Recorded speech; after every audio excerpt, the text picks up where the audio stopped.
What are you seeing there, John? Well, we'll give you a glimpse first of what's on the mind of voters nationally as they go to the poll. Then we'll zero in on one of the key early battleground states, the states of Virginia. No surprise here, 60% of voters nationwide today say the most important issue facing the country is the economy. Now, a bit later when the polls start closing, we'll show you how these voters broke down. We can't do that right now because the polls are open across the country. But 6 in 10 Americans today, as they went to the poll, said that's issue number one. 15% said the deficit, 17% said health care. So personal economic issues dominating the electorate. Only 4%, well, saying foreign policy is the most important issue facing the country. What's the most important candidate quality when you pick a president? You see an interesting split here. 29% say a vision for the future.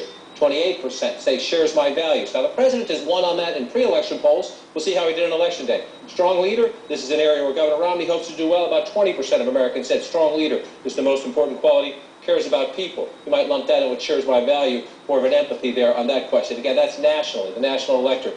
Who is more in touch with people like you? Well, the president wins on that one. 52% of Americans say President Obama is more in touch with people like them.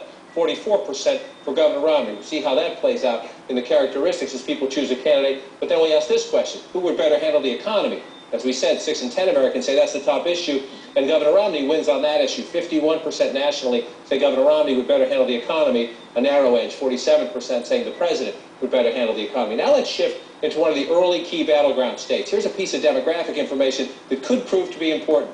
21% of voters in Virginia today describe themselves as white evangelical Christians. That number, when President Obama carried the state 4 years ago, was higher. It was about 28% of the Virginia electorate 4 years ago were evangelicals. That could be.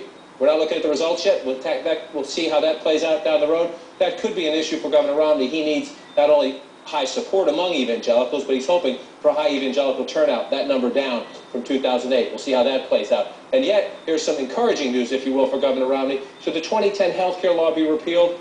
Nearly half of Virginia voters say yes. That has been a key plank in Governor Romney's agenda, Wolf, as you know, to repeal Obamacare, as he calls it. 49% of Virginians say yes. 46% say no. So a pretty healthy divide on this question in what we assume will be a pretty evenly divided battleground state of Virginia, at least if you look at the pre-election polls. One more question here, just on this one state. We showed you the national numbers, and in Virginia, pretty much tracks the national numbers. More than half of the voters today, 53%, say the Republican nominee, Mitt Romney, would better handle the economy, their top issue, of course, and Wolf, 45% say the president would better handle the economy. So when you go through these numbers on candidate qualities and on the issues, a pretty even divide. It suggests, as we thought coming in, we've got a close competitive election. Very close in Virginia and